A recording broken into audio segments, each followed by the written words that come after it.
We will now begin the joint interactive dialogue. Can you please take your seats? We will now begin the joint interactive dialogue with the Special Rapporteur on the situation of human rights in the Islamic Republic of Iran and the independent international fact-finding mission on the Islamic Republic of Iran, pursuant to the Council's Resolution 58/21 of 3rd April 2025. I have the pleasure of welcoming the mandate holder, Mrs. Mai Sato, the Special Rapporteur, and the distinguished members of the fact-finding mission, Mrs. Sarah Hossein, Chair, Mrs. Viviana Kristichevich, and Mr. Max Duplessis. Allow me to recall that on 18 March 2025, the Council decided that the time allocated to mandate holders within the framework of this joint interactive dialogue be 12 minutes for each mechanism, and that the speaking time for the country concerned by this joint interactive dialogue be 6 minutes. The speaking time for other delegations would be 1 minute and 30 seconds. If time allows, more speakers can be accommodated. The list of speakers will close in 15 minutes. I now give the floor to the Special Rapporteur to present her report. Thank you. Mr. President, distinguished delegates and representatives of civil society, when I assumed this mandate in August 2024, the human rights situation in the Islamic Republic of Iran was already deeply troubling. I warned then that by the end of 2025, the number of executions could exceed 1,000. In the end, over 1,600 people were executed in 2025. Digital space was already subject to extensive restrictions, with some international platforms blocked and surveillance mechanisms embedded in communications infrastructure. Civic space was already severely curtailed, with laws and policies rendering almost all forms of unsanctioned collective action unlawful. And from previous mass movements, the patterns were clear. Forced confessions broadcast on state television, lawyers defending protesters disbarred and detained, protesters labeled terrorists and mercenaries.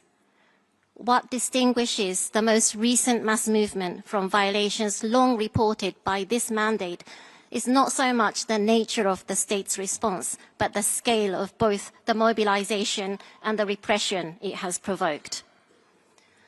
In connection with the nationwide protests, over 7,000 deaths have been reported by civil society, with more under review. Tens of thousands of protesters were reportedly detained. So too were medical professionals who treated the wounded and lawyers who sought to represent them. What are widely regarded as false confessions were again broadcast on state television. Protests were again labeled terrorists, and members of minority groups were once again scapegoated as foreign agents, a pattern of persecution that long predates the current crisis. At least 30 individuals, including children, reportedly faced the death penalty in connection with the protests. What was new and what has left a profound impression on me was the violation of medical neutrality. Hospitals were raided, wounded protesters arrested from their beds, medical professionals assaulted and arrested. A state directive instructing hospitals to provide information on injured protesters. The result was a healthcare system in which the injured feared seeking treatment more than the injuries themselves, and the act of saving life criminalized. The volume of submissions I received for my report to this Council was extraordinary. I received submissions from individuals with no prior history of activism who had never before engaged with my mandate, and they did so at considerable risk. That speaks not to the strength of my mandate, but to the gravity of what people of Iran witnessed and experienced. Mr. President, my mandate exists for the people of Iran. It does not matter who the perpetrator is. When foreign states strike, now for the second time in less than a year, the people harmed are the same people. I have condemned the US and Israel's attacks as unlawful under the UN Charter last year and this time again. The strikes remain unlawful, no matter the assumed or stated objectives of those strikes. International law is not selectively invoked. It applies to all parties in all circumstances. The human cost of the current strikes is already severe. Over 1,000 civilians have reportedly been killed, a primary school struck, and hospitals and World Heritage sites destroyed. Strikes on oil infrastructure have caused toxic environmental consequences with the possibility of serious long-term public health effects. This in a country that was already experiencing acute water shortages. My mandate has long reported serious concerns of treatment of detainees from medical neglect, ill treatment to deaths in custody. Since publishing my report, the military escalation heightened concerns about all detainees, including those arrested in connection with the protests. Families report not being able to reach their loved ones, and worrying reports of acute food shortages, medical care are emerging.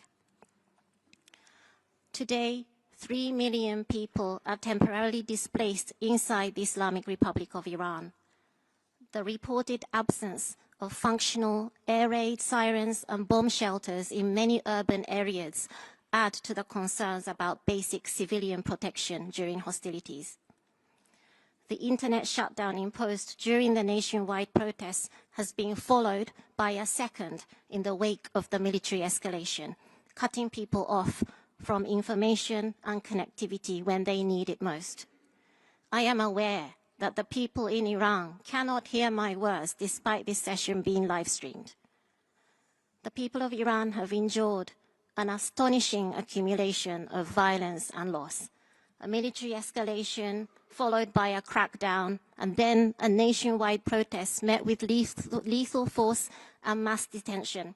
And before they could draw breath, the military strikes again.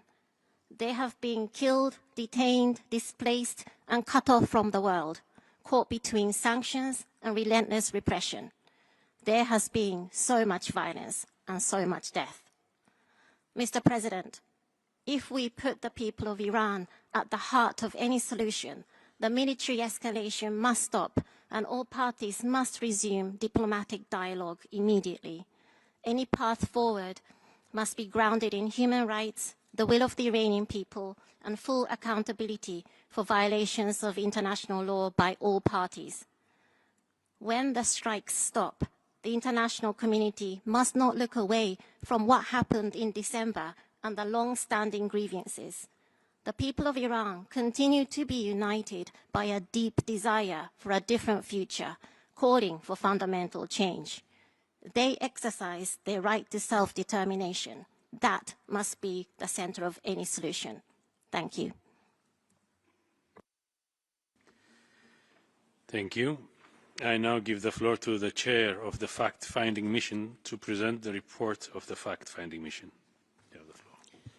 Mr. President, Excellencies and delegates, I speak today on behalf of the Independent International Fact-Finding Mission on the Islamic Republic of Iran and for my fellow members, Viviana Krstičević and Max Duplessis. In April 25, the Council requested us to investigate recent and ongoing serious human rights violations in Iran. Since then, we've collected hundreds of evidence items and conducted interviews with the 164 victims and witnesses, both inside and outside the country. We've also examined nearly 30 reports from the government of Iran. As you've heard, today the Iranian people are caught between a large-scale military campaign by two countries, the US and Israel, and ongoing repression by their own government in Iran. In this context, we'll provide the results of our work in three groups. First, we'll share information we've gathered on the regional armed conflict and the impact on civilians. Second, we'll update you on our ongoing investigations into the protests that began on 28th December last year and their repression. Third, we'll share our factual and legal findings related to the human rights violations and international crimes that were committed in Iran in 2025 up till December in the breakout of the protests. Turning first to the conflict. On 28 February, the US and Israel launched a devastating aerial campaign against Iran, ostensibly targeting military sites and nuclear facilities.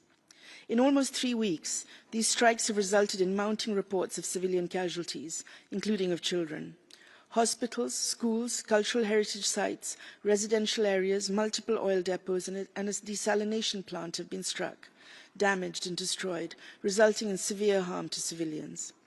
On the very first day of this campaign, the airstrikes destroyed a school in Minab in southern Iran, killing more than 168 people, the vast majority of them being girl students, many as young as 7 years old. Against this backdrop, we are particularly concerned by public statements from US officials suggesting that long-established rules of engagement do not apply in this conflict. We will continue to monitor compliance with international humanitarian law of all parties to the conflict and to gather evidence in this regard. This situation has taken place just as the Iranian people have barely begun to emerge from the unprecedented horrors and violence unleashed upon them by their own government, the government of Iran, following the protests that began on 20th December 2025, when millions of Iranis took to the streets across the country, first in relation to the economic crisis and then to demand fundamental change. We have been receiving reports about the killings and injuries that took place in the acts of suppression of these protests. On 8th of January this year, the deaths and injuries escalated significantly, immediately after the government of Iran imposed another internet shutdown. Reports indicate that security forces began to use military-grade weapons, including heavy machine guns, against protesters and bystanders during this period. Credible organizations suggest that over 7,000 people have been killed, far exceeding the government's own staggering claim of 3,117 fatalities over just a few days. Reports indicate that security forces injured people on a broad scale, including by blinding them with metal pellet ammunition fired from shotguns, recalling the shocking patterns we saw during the Women, Life and Freedom movement being suppressed.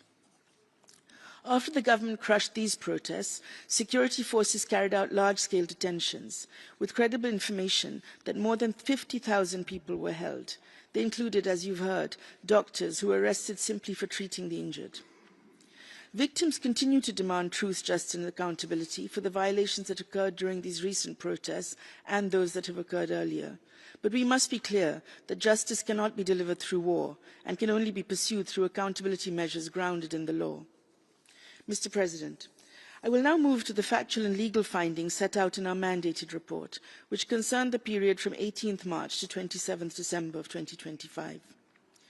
First, in the context of the armed conflict then between Iran and Israel in June 2025, we found reasonable grounds to believe that in carrying out the airstrikes on Evin prison, Israel committed the war crime of intentionally directing attacks against a civilian object, killing 80 people, including at least 1 child and 8 women. Second, Iranian authorities themselves failed to protect detainees held at Evin prison and other places and refused to disclose the fate or whereabouts of some transferred detainees from Evin in acts amounting to enforced disappearance. Third, in the aftermath of the conflict, we found that the Iranian state increased measures of repression to suppress dissent through large-scale arrest, detention and criminal prosecutions. Ethnic and religious minorities were subjected to such prosecutions without respect for due process or fair trial rights. Journalists, human rights defenders and social media users were targeted for expressing their views on the conflict or merely for calling for peace. Fourth, rather than dismantling its system of institutionalized and structural discrimination, Iran continued to use mandatory hijab laws and rules as a tool to repress women and girls. Fifth, acts of transnational repression against journalists and human rights defenders reporting on Iran from abroad also increased during and after the June hostilities. These included assassination attempts and death threats and harassment of the families of these people inside the country. As you've already heard, executions rose sharply during and after the June hostilities, with an appalling 1,639 recorded during the year, exceeding the global total of known executions for the previous year. Immediately after the strikes ended, in the 3 months between July and September, at least 464 executions were recorded. In the next month, in October, a further 222 people were executed, the highest monthly total recorded in 25 years. The core lesson drawn from our investigations in this context is clear. External military action does not provide accountability, nor does it bring meaningful change. Instead, it risks intensifying domestic repression by a state that routinely resorts to repressive measures to suppress its own people and to suppress dissent.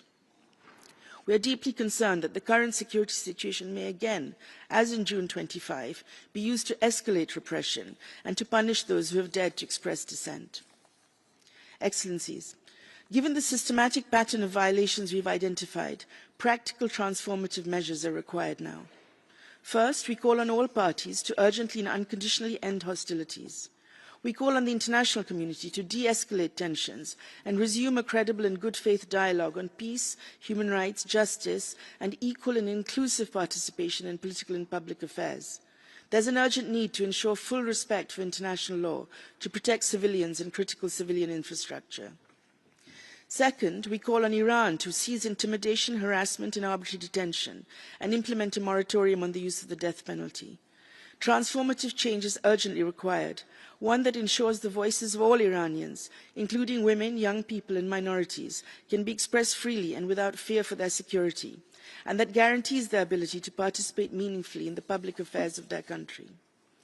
Third, we call on states to ensure that viable legal pathways, including humanitarian visas, remain open for victims and their families in Iran.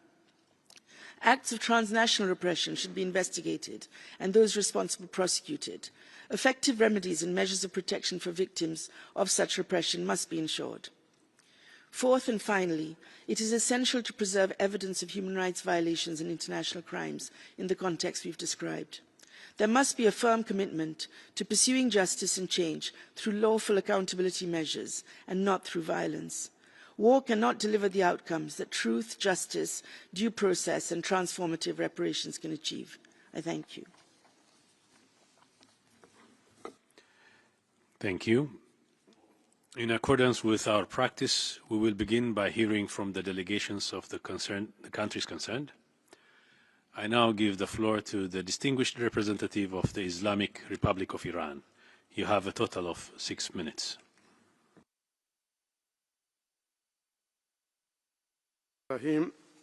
Mr. Vice President, today the most urgent and fundamental human rights issue concerning Iran is the imminent threat to lives of Iranian people, whose lives are in immediate and grave danger under the shadow of reckless military aggression.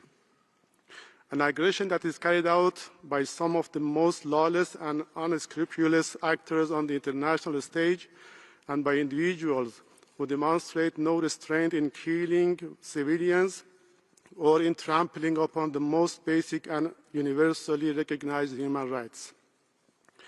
At this moment, to speak of anything other than these crimes and this act of aggression would itself amount to a grave dereliction of responsibility and a flagrant disregard for the human rights of Iranian people.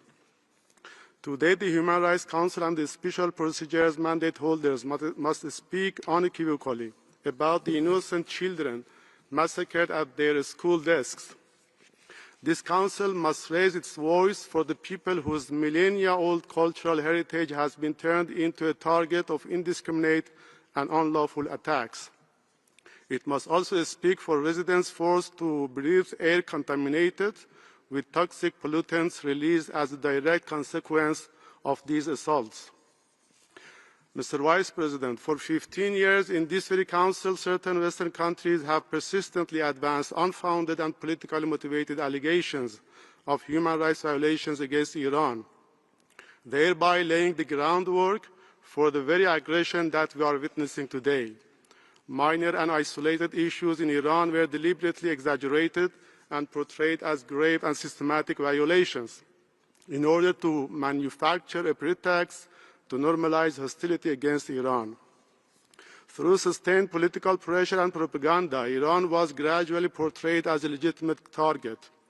The carpet bombing of civilians in Iran and the infliction of needless superfluous suffering or the direct consequences of the impunity granted to those who engage in perfidy and repeatedly betray the very principles of negotiation and multilateralism. The invasion of Iran amid ongoing negotiations was not merely a betrayal of diplomacy itself. It was a betrayal of very ideals of human rights and of the conscience of humanity. At the same time, these same deliberately concealed for more egregious violations, including the devastating humanitarian consequences of unlawful sanctions and two manifest acts of aggression against Iran. If this were not the case, why did these countries remain conspicuously silent in the face of the killing of innocent school children in Minab? Why was such a heinous crime not unequivocally condemned? And why the fundamental issue of aggression as the most serious violation of international law and the blatant violation of the Iranian people's right to life has been overshadowed by peripheral political narratives? Mr. Vice President, in recent weeks, hospitals in Iran have been bombed, drinking water infrastructures have been deliberately targeted, and homes have been destroyed over the heads of their inhabitants. Only in the first 10 days of the invasions, near 14,000 civilians units that includes more than 20 hospitals and further emergency bases were targeted in airstrikes. Under such circumstances, what exactly Iran is expected to do? Do those who launched these attacks or those who encouraged, enabled, and facilitated them possess even the most basic understanding of Iran's history, culture, and civilization? Iran is not a nation that submits to coercion, intimidation, or lawless aggression.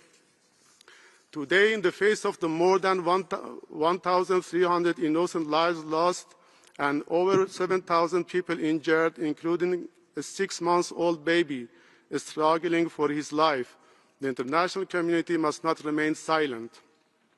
The families of the more than 300 women and girls who have been killed are looking to the Human Rights Council for justice and for a clear and principled response. If the response of this Council is once again silence, indifference, or political selectivity, then it would be the end of the Council's stand, after it was severely diminished because of its inaction during the Israel crimes in Gaza. Mr. Vice President, Iran was subjected to aggression while it was actively engaged in negotiations and had explicitly affirmed its commitment to a peaceful and diplomatic resolution. This reality sends a clear and unmistakable message to the international community.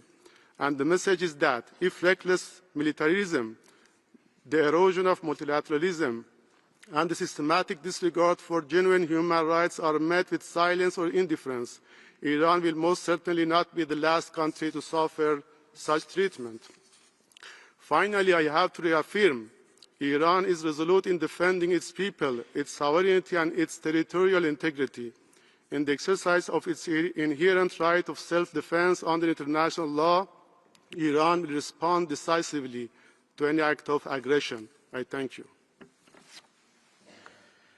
Thank you. The list of speakers is now closed. I now invite interested delegations to put questions to the Special Rapporteur and members of the fact-finding mission and to make comments on the reports. I would like to remind you that the speaking time is limited to 1 minute and 30 seconds for each intervention. I now give the floor to the distinguished representative of Canada on behalf of a group of countries. Thank you, Mr. Vice President. I am pleased to speak on behalf of Australia, New Zealand, and Canada. We thank the Special Rapporteur and the fact-finding mission for their vital updates. We are closely following developments in the Middle East and are deeply concerned about the mounting loss of life. We condemn the dangerous and destabilizing strikes by Iran on civilians and civilian infrastructure across the region. We implore all parties to de-escalate tensions, protect civilians and civilian infrastructure, and prioritize pathways to diplomacy. We fear that Iran's unprecedented response to dissent earlier this year, marked by unlawful killings, arbitrary detentions, disappearances, torture, and internet shutdowns, will only intensify as regional tensions escalate. We affirm the rights of Iranians related to peaceful protests and support legitimate aspirations to decide their own future. Iran's use of the death penalty, over 1,600 executions in 2025, and more than 100 in January 26 alone, is intolerable. We also remain deeply concerned by the persecution of ethnic and religious minorities, including the Baha'i, Kurds, and Baluchis, and by the systemic discrimination women and girls face in public and private life. We call on Iran to halt repression, including transnationally, release all those arbitrarily detained, stop executions, and comply with its international human rights obligations. Question. Medical staff and facilities caring for protesters have faced serious reprisals by Iranian authorities. How can states better support them? Thank you. Thank you. I now give the floor to the distinguished representative of Iceland on behalf of a group of countries. Mr. Vice President, I have the honor to deliver this statement on behalf of the Nordic Baltic states. During the special session in January, this Council strongly urged the government of the Islamic Republic of Iran to respect, protect and fulfill its human rights obligations. Thousands have reportedly been killed in the violent repression of nationwide protests that began on 28 December 2025, with security forces using lethal force. Thousands more have been arrested and detained, and peaceful protesters have been sentenced to death. This comes alongside a sharp rise in executions, with at least 1,600 executions in 2025. We are alarmed by the reports of widespread restrictions on civic space, continued persecution of women and girls, persons belonging to minorities, and of human rights defenders and journalists. The lack of credible national accountability processes perpetuates an environment of fear and repression for the people of Iran. In this context, the work of the fact-finding mission and the Special Rapporteur is ever more crucial. The ongoing armed conflict has added another dimension to an already profound human rights crisis in Iran. We urge de-escalation, respect by all for international law, including human rights law and humanitarian law, and encourage a return to diplomatic dialogue. Protection of civilians is of utmost importance. I thank you. Thank you. I give the floor to the distinguished representative of the European Union. Mr. Vice President, the EU thanks the Special Rapporteur and the fact-finding mission for the reports. We are following the developments in Iran and the Middle East with the utmost concern. The hostilities have a far-reaching humanitarian impact. We call on all parties to protect civilians and respect international law, including IHL and the UN Charter. In January, peaceful protesters were responded by the security forces with brutal repression and lethal violence. Accountability is essential. We call on Iran to immediately release all those arbitrarily detained and to stop all executions. Expedited trials for peaceful protesters must be halted. The European Union is gravely concerned about harassment and reprisals, including transnational repression on EU soil. Human rights must be guaranteed for all, including for women and girls and persons belonging to religious and ethnic minorities. We urge full and permanent restoration of internet access. The EU strongly rejects Iran's practice of arbitrary detention of EU nationals, and we urge the authorities to release them. The EU has taken targeted restrictive measures against those responsible for serious human rights violations, and we will continue to do so. We also will further intensify our support to Iranian civil society and human rights defenders. Thank you. Thank you. I give the floor to the distinguished representative of the Bolivarian Republic of Venezuela on behalf of a group of countries. Gracias, presidente. Venezuela realiza esta intervención en nombre del Grupo de Amigos en Defensa de la Carta de las Naciones Unidas. Durante los últimos 14 años, Irán ha estado sujeto a un mandato selectivo, políticamente motivado y confrontativo de la relatora especial. Irán ha sido objeto de sesiones especiales del Consejo de manera desproporcionada, incluido un mandato duplicado de investigación en la 35 sesión especial y una costosa resolución de casi $6.5 millones en la 39 sesión especial. Esa politización de los derechos humanos y el doble rasero no son aceptables.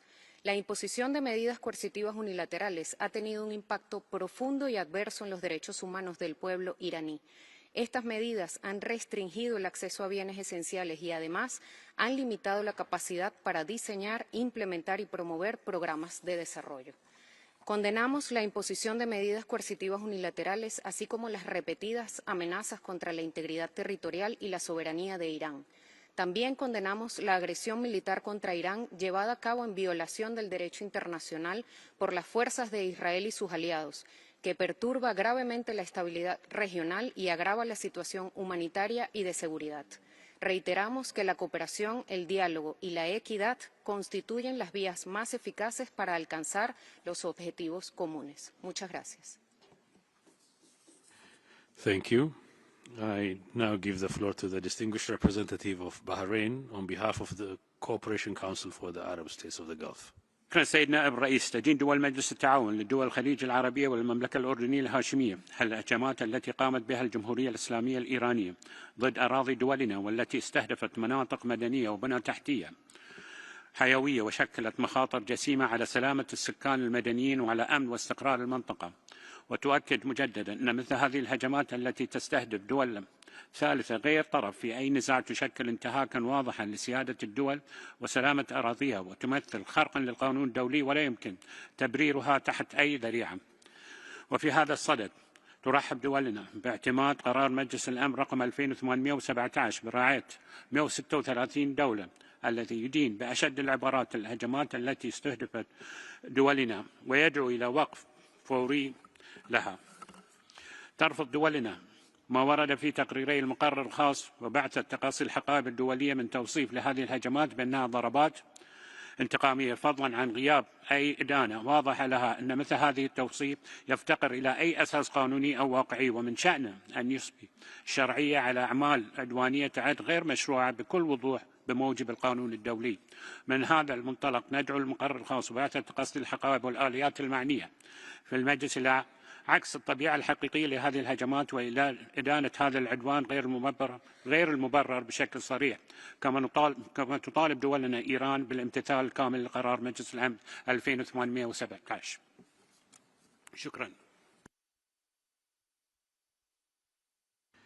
Thank you. I give the floor to the distinguished representative of Mali.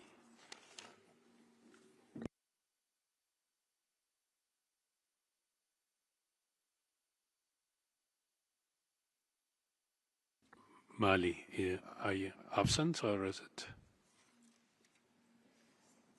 If absent, I give the floor to the distinguished representative of Albania. Thank you, Mr. Vice President. Albania thanks the Special Rapporteur and the Independent International Fact-Finding Mission for their reports and reaffirms its strong support for their mandates.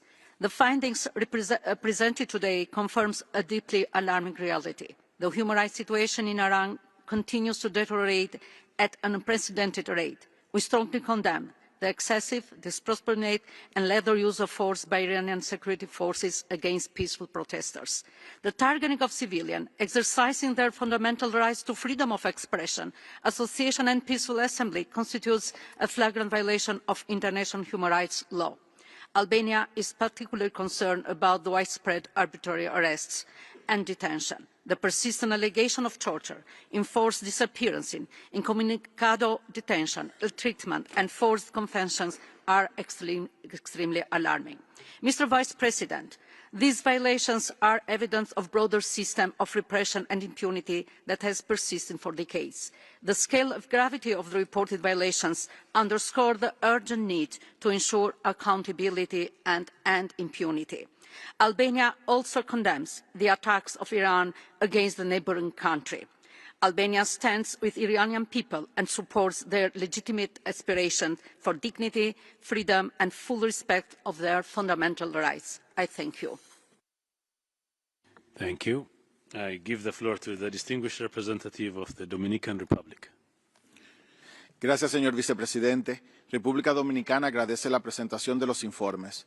Observamos con preocupación las conclusiones relativas a restricciones al espacio de derechos y libertades fundamentales, incluidas limitaciones al espacio cívico, al derecho de reunión pacífica y a la libertad de expresión, así como denuncias de uso desproporcionado de la fuerza en contextos de protesta. Nos preocupa la situación de las mujeres y niñas, así como de otros grupos en situación de vulnerabilidad, y subrayamos la importancia de garantizar la igualdad ante la ley y la protección efectiva de los derechos. En el contexto internacional actual, marcado por un deterioro de la seguridad regional y por recientes escaladas de tensiones que generan graves consecuencias humanitarias, reiteramos la importancia de privilegiar la contención, el respeto del derecho internacional por todas las partes y la protección de la población civil. En este sentido, subrayamos que los esfuerzos para reducir las tensiones, fortalecer los canales diplomáticos y promover soluciones pacíficas resultan esenciales para evitar mayores vulneraciones de derechos humanos y preservar la estabilidad regional y global. Alentamos al gobierno iraní a continuar los esfuerzos orientados a promover el diálogo y la cooperación con los mecanismos internacionales, con miras a avanzar en la protección y promoción de los derechos humanos de todas las personas en el país. Muchas gracias, vicepresidente. Thank you. I give the floor to the distinguished representative of the Philippines. Mr. Vice President, the Philippines echoes the serious concern expressed by ASEAN foreign ministers over the escalation of conflict in the Middle East. This spiral of armed conflict has already claimed many innocent lives, including those of children. This cannot and should not be normalized. International humanitarian law is clear. Civilians and civilian infrastructure are not military targets. All states have a binding obligation to protect them at all times. Continued escalation poses a grave threat to lives and livelihoods within and beyond the region and to global peace, security, and development, with potentially devastating consequences for all. We are concerned about the safety of millions of migrant workers, including seafarers in the region. We express deep appreciation to the host governments, our close partners, for their cooperation and prompt and committed efforts to uphold their rights and well-being in this challenging situation. We call on all parties to cease hostilities, exercise utmost restraint, and return to diplomacy and dialogue, the only viable way towards peaceful and durable solutions to disputes. We must all recommit to international law and the UN Charter. Respect for the sovereignty and territorial integrity of all states must remain sacrosanct, as it is the cornerstone of international peace and security, indispensable for the enjoyment of human rights by all. Thank you. Thank you. I now give the floor to the distinguished representative of Germany. Thank you, Mr. Vice President. We align ourselves with the EU statement and thank the Special Rapporteur and the fact-finding mission for their updates and crucial work. Iran needs to stop its unjustifiable attacks on neighbors and shipping routes immediately and cease its long-standing abuse of international law, including its illegal enrichment program. In light of the current situation, we reiterate our call for the protection of all civilians in Iran and the wider region, and for the full respect of international law and international humanitarian law. The people of Iran must be able to freely determine their future, without fear of repression, of arbitrary arrests, of sham trials, excessive punishments, including the death penalty, without fear of the excessive force that the Iranian government has deployed against its own people again and again. Iran must end the abuses against its own population and uphold the human rights of all its citizens, no matter their gender, sexual orientation, ethnicity, or religious background. We call on Iran to allow full and unhindered access to HRC mandates. Thank you. Thank you. I now give the floor to the distinguished representative of France. Merci, Monsieur le Vice-président. La France s'associe à l'intervention de l'Union européenne.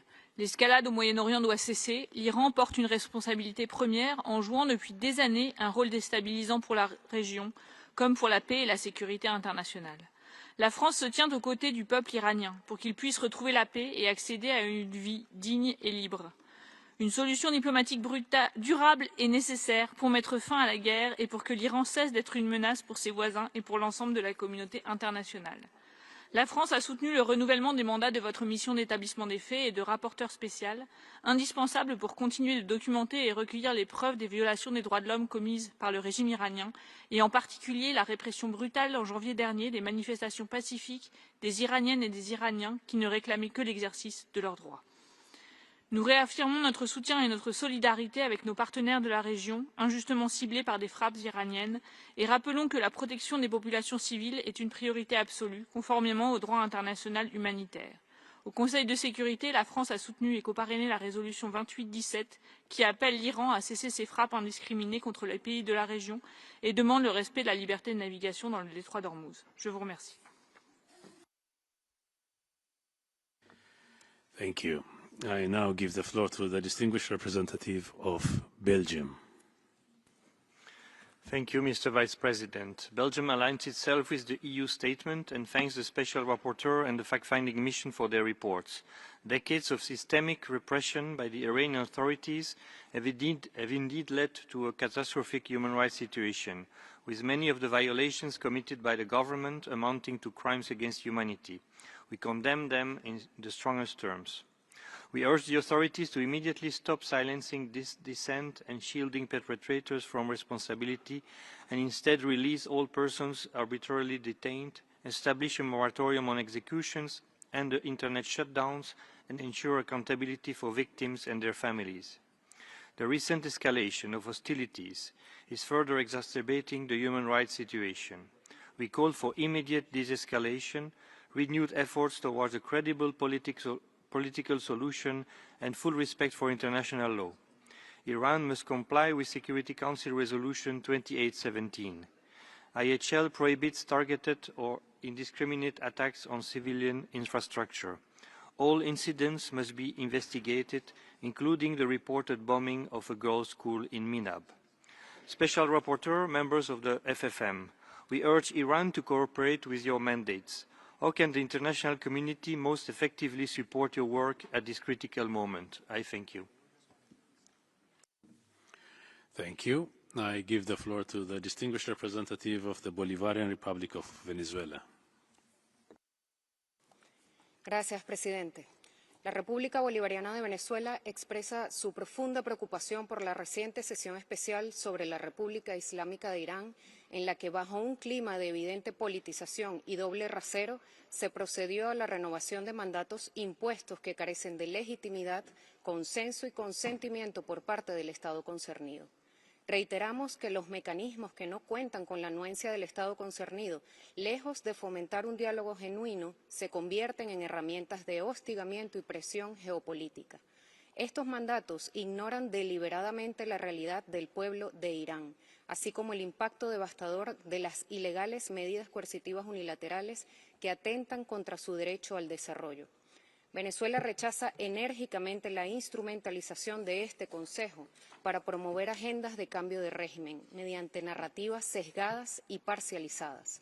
En ese sentido, al reivindicar el principio de autodeterminación de los pueblos y de soberanía nacional, no puede más que rechazar la acción militar contra el pueblo de Irán. Es imperativo que este foro recupere su naturaleza constructiva y objetiva, respetando la soberanía, la integridad territorial y la autodeterminación de los pueblos, tal como lo consagra la Carta de las Naciones Unidas. Muchas gracias. Thank you. I give the floor to the distinguished representative of Switzerland. Monsieur le Vice-président, la Suisse remercie la rapporteure spéciale et la mission d'établissement des faits pour leurs travaux indispensables. La Suisse est profondément alarmée par l'escalade rapide et dangereuse après les attaques militaires des États-Unis et d'Israël contre l'Iran, qui violent le principe de non-recours à la force et risquent la déstabilisation du Moyen-Orient. Une violation du principe de non-recours à la force existe également lorsque l'Iran dépasse les limites du droit à la légitime défense, ce qui est le cas pour une partie de ses ripostes. La Suisse appelle tous les acteurs à la retenue maximale et au plein respect du droit international. S'agissant de la situation à l'intérieur du pays, la Suisse déplore la répression violente des manifestations début 2026, en particulier l'usage de la force létale. Les restrictions à la liberté d'expression, les coupures d'Internet et les violations des garanties d'un procès équitable sont également en contradiction flagrante avec les obligations internationales de l'Iran. La Suisse appelle l'Iran à s'abstenir de prononcer ou de mettre en œuvre des condamnations à mort en lien avec les manifestations. Engagée pour l'abolition mondiale de la peine de mort, elle appelle instamment l'Iran à en limiter l'usage aux crimes les plus graves. En outre, la Suisse rappelle l'importance particulière de la protection des minorités qui peuvent être exposées à des vulnérabilités accrues en période de tension. Madame la rapporteure spéciale, face à la situation actuelle, comment veiller à ce que la redevabilité pour les victimes de la répression des manifestations ne soit pas reléguée au second plan? Je vous remercie. Thank you. I give the floor to the distinguished representative of the United Kingdom of Great Britain and Northern Ireland. Thank you, Mr. Vice President. The situation in Iran and the region is incredibly volatile. We want a swift return to security and stability. We continue to support our Gulf allies in the face of Iran's reckless attacks. The Iranian authorities must not seek, as we have seen in the past, to exploit conflict to inflict further violence on its people. A renewed internet and communications shutdown prevents crucial communications and access to emergency services.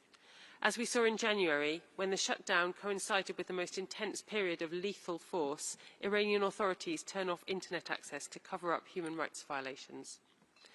That brutal crackdown on protesters marked the most violent episode in Iran's history, and it is a history defined and sustained by state violence.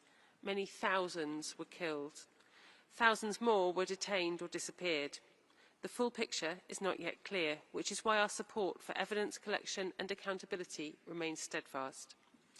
As this conflict continues, we are mindful of women and girls and ethnic and religious minorities who are acutely vulnerable and who have faced severe repression since the Islamic Republic's inception. They, as all Iranian people, deserve to live in peace and security. Thank you. Thank you. I give the floor to the distinguished representative of Slovenia. Thank you, Mr. Vice President. Slovenia aligns itself with the EU statement. We condemn the military escalation in the Middle East, including the use of force by the US and Israel, and Iran's retaliatory strikes across the region, which endanger the lives of civilians and risk serious consequences for international peace and security. Slovenia calls on all sides for an immediate de-escalation and restraint, and to respect international law and the UN Charter.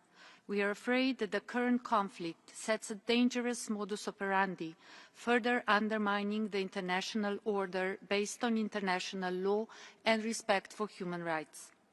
We emphasize the obligation of all parties to abide by the provisions of the international humanitarian law, to protect civilians and civilian infrastructure. Slovenia continues to support the Iranian people in their quest for dignity, respect for human rights and freedom. They should be the ones to decide upon their future. We call on Iranian authorities to cooperate fully with this Council, the UN High Commissioner for Human Rights and his office. In the light of recent civilian deaths, including children, does the FFM see possibilities to integrate protection norms under international humanitarian law, where applicable, into its investigative work on human rights abuses with Iran? I thank you. Thank you. I give the floor to the distinguished representative of the Republic of Moldova. Mr. Vice President, we thank the Special Rapporteur and the fact-finding mission for the presentations. Reports reveal that nationwide protests beginning on December 28 last year triggered a state response marked by unprecedented level of violence, resulting in thousands killed, tens of thousands detained, including children and medical staff performing their duties. We strongly condemn the use of lethal force against the individuals exercising their fundamental rights. The internet shutdowns and the weaponization of digital infrastructure to suppress opposition are very concerning. We further condemn the sharp rise of executions in the last year, and at least 100 additional executions reported in January 26 alone. Persistent and structural discrimination against women, girls and minorities continued. We reiterate our call for accountability, immediate release of those arbitrarily detained, and a moratorium on executions as a first step towards the abolition of the death penalty. Mr. Vice President, developments in Iran and in the wider Middle East are of major concern. Search for diplomatic solutions while preventing further escalation leading to protracted conflict is of primary importance. We condemn the attacks that undermine the sovereignty and territorial integrity of the countries in the Middle East. We call for ensuring respect for international law, international humanitarian law, and most importantly, protection of civilian population. I thank you. Thank you. I give the floor to the distinguished representative of the Kingdom of the Netherlands. Thank you, Mr. Vice President. The Kingdom of the Netherlands aligns itself with the EU statement and thanks the Special Rapporteur and the fact-finding mission for their reports. The Netherlands is deeply concerned about the ongoing escalation in the Middle East and urges the Islamic Republic of Iran to immediately cease its indiscriminate attacks across the wider region. We call on all parties to comply with international humanitarian law. Widespread human rights violations persist unabated in Iran. We strongly condemn the systematic oppression of women and girls, human rights defenders, LGBTIQ+ persons, and ethnic and religious minorities. We denounce the alarming number of executions, as well as Iran's practice of arbitrary detention and transnational repression. Respect for human rights and fundamental freedoms must be upheld at all times. We are alarmed that Iran has repeatedly shut down the internet this year and appeal to its government to uphold the freedom of expression, association, peaceful assembly, and to guarantee unrestricted access to information on the internet. Mr. Vice President, we underscore the urgent need for ongoing monitoring and ask that the fact-finding mission and the Special Rapporteur be provided with adequate resources and institutional support to carry out their work. We continue to urge the Islamic Republic of Iran to fully cooperate with both the Special Rapporteur and the FFM. I thank you. Thank you. I give the floor to the distinguished representative of Romania. Thank you, Mr. Vice President. Romania aligns with the EU statement. We support the mandates of the Council addressing the human rights situation in Iran. The Iranian authorities' reaction to peaceful demonstrations, legitimate economic grievances, and demands for equality and justice was brutal, disproportionate, and contrary to Iran's obligations to respect human rights and fundamental freedoms. All killings, all violence against peaceful protesters, and other human rights violations must be investigated in line with international human rights standards and those responsible held to account. We call on the government of Iran to cease all executions, immediately release all individuals detained solely for exercising the right to freedom of expression, peaceful assembly and association, and disclose the whereabouts and fate of all individuals detained or missing in connection with the protests. Romania expresses its solidarity with the Iranian people and commends their courage to fulfill their aspirations for a more democratic and just society. We encourage the Iranian civil society to continue their engagement for reform and pursue their legitimate aspirations for human rights, democracy, and the rule of law. We would like to ask the mandate holders, how can this Council support such efforts?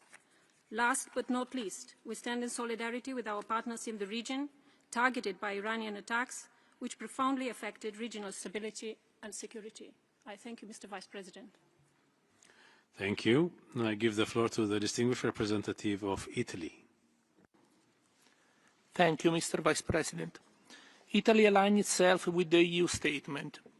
We reiterate our support for the Special Rapporteur and the independent international fact-finding mission. Italy follows with deep concern the developments in Iran, where respect for international humanitarian and human rights law is now even more paramount, in particular the obligation to ensure the protection of civilians.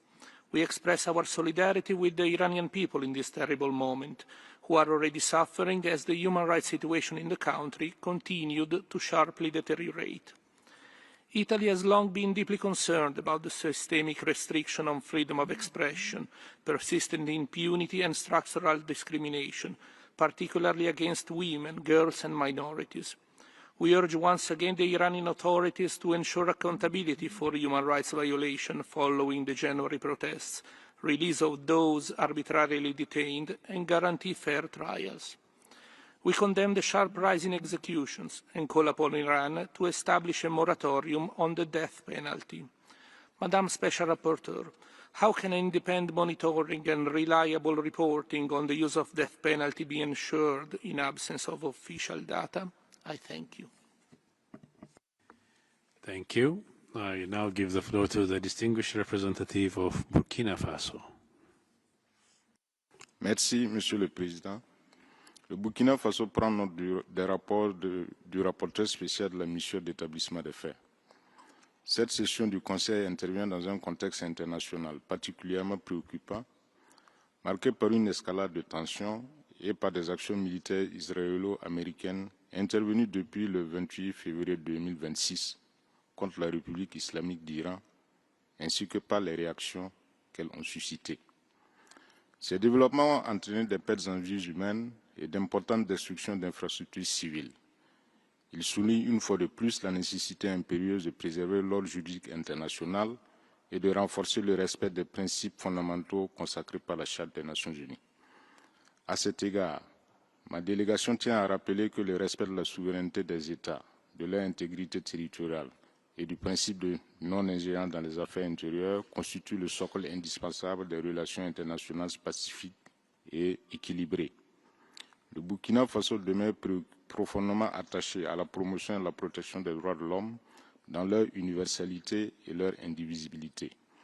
Aussi, ma délégation estime que le Conseil des droits de l'homme doit continuer à promouvoir une approche fondée sur le dialogue constructif, la coopération internationale et l'objectivité et la non-sélectivité. Pour terminer, ma délégation appelle à la désescalade des tensions et à la relance des voies diplomatiques, seules à même de préserver la paix et la stabilité. I now give the floor to the distinguished representative of Yemen. شكرا السيد نائب الرئيس. اطلع وفد بلادي باهتمام بالغ على تقرير المقرر الخاص وتقرير لجنة تقصي الحقائق الدولية حول وضع حقوق الإنسان في الجمهورية الإسلامية الإيرانية وما تضمناه من انتهاكات ممنهجة وموثقة لحقوق الإنسان. وفي هذا السياق نؤكد أن إيران تمارس منذ عقود تدخلات خطيرة ومرفوضة في شؤون اليمن من خلال دعم ميليشيات الحوثي الانقلابية الإرهابية بأسلحة نوعية وخبراء في التسليح والقمع وتشجيعها لاستنساخ الانتهاكات الخطيرة ضد المدنيين والصحفيين والمدافعين عن حقوق الإنسان والنساء والأطفال، بما في ذلك الاعتقال التعسفي والتعذيب والإخفاء القسري والقتل خارج القانون، ناهيك عن الاعتداء على الموظفين الأمميين وتهديد دول الجوار والملاحة الدولية. ونسجل هنا إدانتنا الشديدة للاعتداءات الإيرانية المتكررة وغير المبررة على الدول الخليجية والعربية الشقيقة واستهدافها للمنشآت المدنية والبنى التحتية الحيوية ومحاولة جر المنطقة إلى حرب بيئية شاملة. وختاما نؤكد على أن المجتمع الدولي مطالب بالتحرك الفوري لفرض احترام القانون الدولي واحترام سيادة الدول وحماية شعوب المنطقة من تفاقم العنف. وشكرا.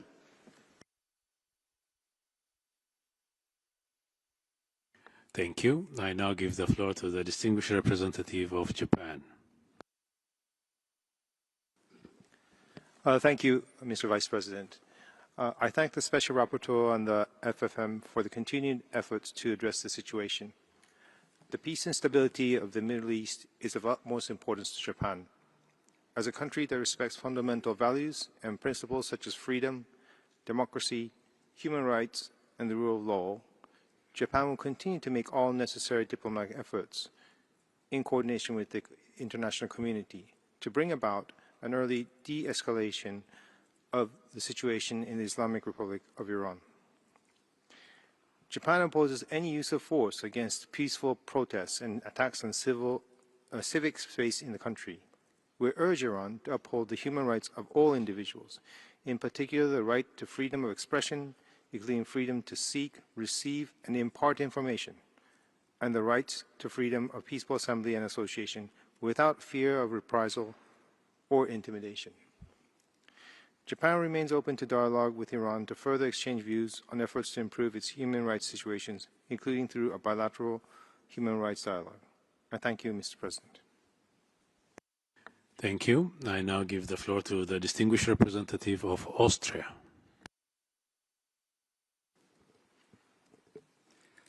Thank you, Mr. Vice President. Austria aligns itself with the EU statement and thanks the Special Rapporteur and the FFM for their reports. We are deeply concerned by their findings, which include the killings of thousands of people since the eruption of the protests, the reported arrest of over 50,000 people, including children, women, minorities, journalists, medical workers, and human rights defenders, and the reports on critical conditions in detention facilities, the application of the death penalty in relation to the protests, with at least 30 individuals, including 2 children, reportedly facing execution, the nationwide telecommunications shutdown with internet connectivity reportedly collapsing to approximately 1% of normal levels, the disproportionate negative effects and targeting of ethnic and religious minorities, notably the Baha'i. Those responsible for these grave human rights violations must be held accountable and evidence preserved. In this light, Austria has supported the designation of the IRGC as a terrorist organization. Austria condemns Iran's strikes across the region and indiscriminate attacks against civilian targets in Israel. We urge all parties to the conflict to adhere to international humanitarian and human rights law. Protection of all civilians, particularly women and children, must remain a key priority. Austria calls for immediate de-escalation and cessation of hostilities of all parties involved and return to diplomatic avenues. Vienna stands ready to serve as a venue for negotiations. The Iranian people deserve freedom and the right to determine their own democratic future. I thank you. Thank you. I give the floor to the distinguished representative of Oman. شكرا السيد نائب الرئيس. يأتي عقد هذا الحوار التفاعلي المشترك في ظل سياق إقليمي ودولي دقيق، حيث تشهد المنطقة تطورات مقلقة نتيجة تصاعد الأعمال العسكرية وتبادل الهجمات، الأمر الذي ينذر بتداعيات خطيرة تمس سيادة الدول وأمنها واستقرار شعوبها، كما ينعكس سلبا على أوضاع حقوق الإنسان وحماية المدنيين. وتجدد سلطنة عمان من هذا المنبر إدانتها لكافة الاعتداءات والهجمات التي تستهدف الجمهورية الإسلامية الإيرانية، وتعرب كذلك عن رفضها القاطع وإدانتها لاستهداف أراضي دول مجلس التعاون لدول الخليج العربية والدول العربية، وتدعو جميع الأطراف المعنية إلى ضبط النفس ووقف الأعمال العدائية والالتزام بمبادئ القانون الدولي وتجنب استهداف المدنيين والمنشآت الحيوية والبنية التحتية. وتؤكد سلطنة عمان أهمية تكثيف الجهود الإقليمية والدولية الهادفة إلى وقف الحرب والعودة إلى طاولة المفاوضات واعتماد الحلول الدبلوماسية باعتبارها المسار الأنجع لمعالجة جذور الأزمات وتعزيز الأمن والاستقرار، ومن شأن ذلك أن يهيئ الظروف الملائمة لمواصلة الجهود الرامية لتعزيز وحماية حقوق الإنسان على جميع المستويات، سواء في الجمهورية الإسلامية الإيرانية أو في سائر الدول في المنطقة والعالم. وشكرا.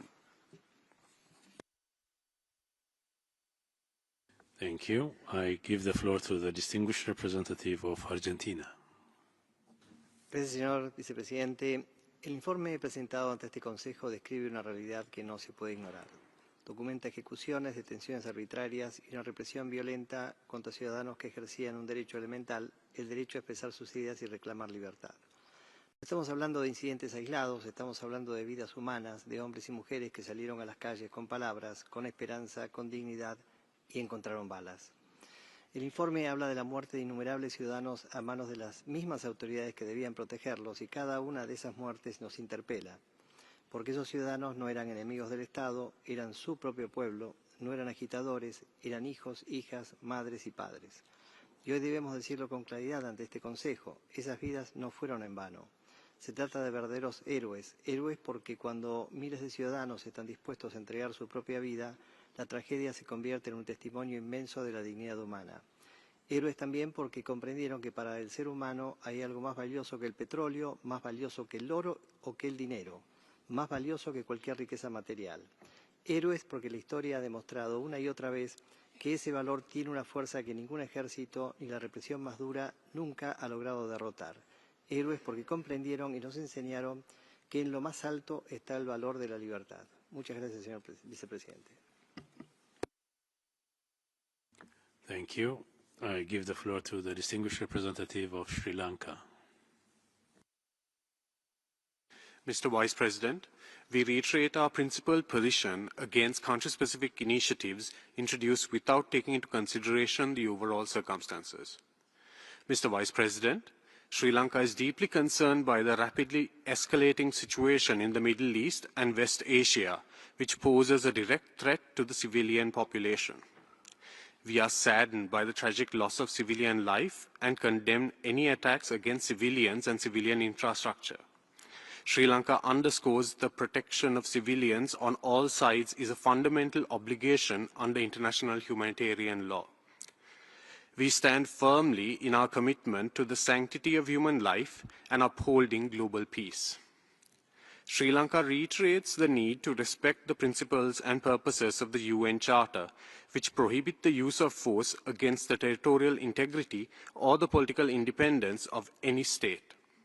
As a country firmly committed to the sovereignty and territorial integrity of all states, Sri Lanka calls on all parties to respect these age-old principles, to exercise maximum restraint, and to return to negotiations to prevent further aggravation of this dire situation.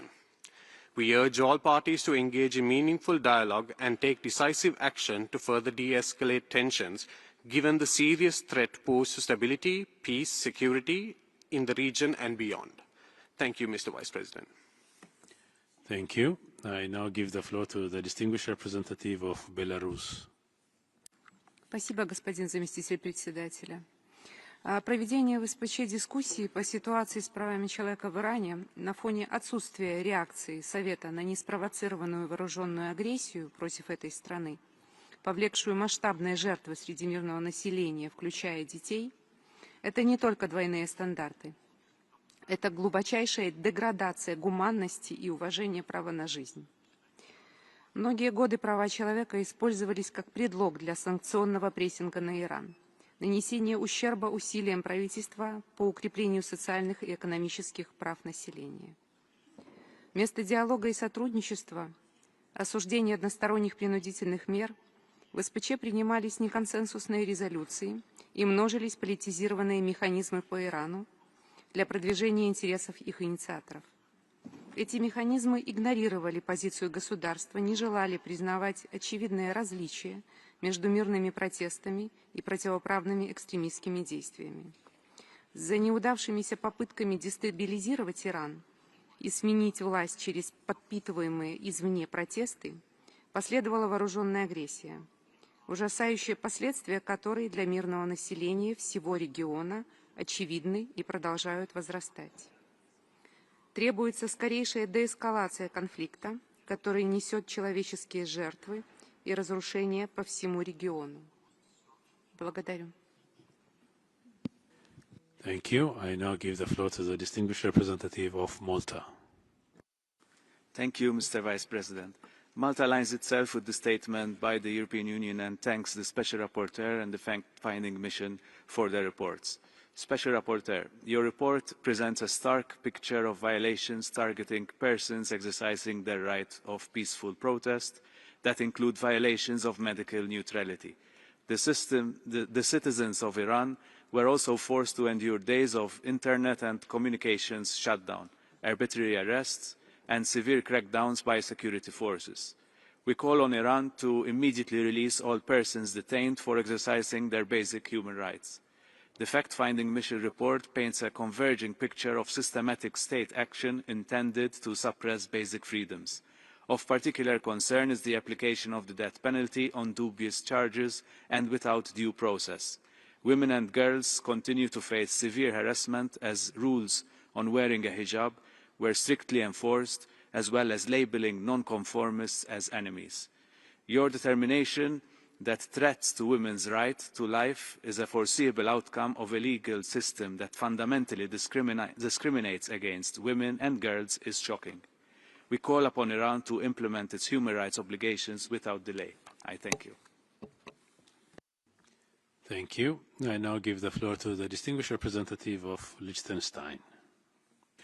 Thank you, Mr. Vice President. Liechtenstein thanks the Special Rapporteur and the fact-finding mission for their respective reports. We are deeply concerned by the military escalation in the wider Middle East and call for immediate de-escalation by the conflict parties in order to ensure the protection of civilians and stability in the region. Liechtenstein has over many years supported diplomacy as the primary route of engagement between the parties to the conflict. We are particularly shocked by the attack against the girls' primary school in Minab, resulting in the killing of at least 165 schoolgirls and injuring many more. We welcome the announcement by the United States to launch an investigation into the attack.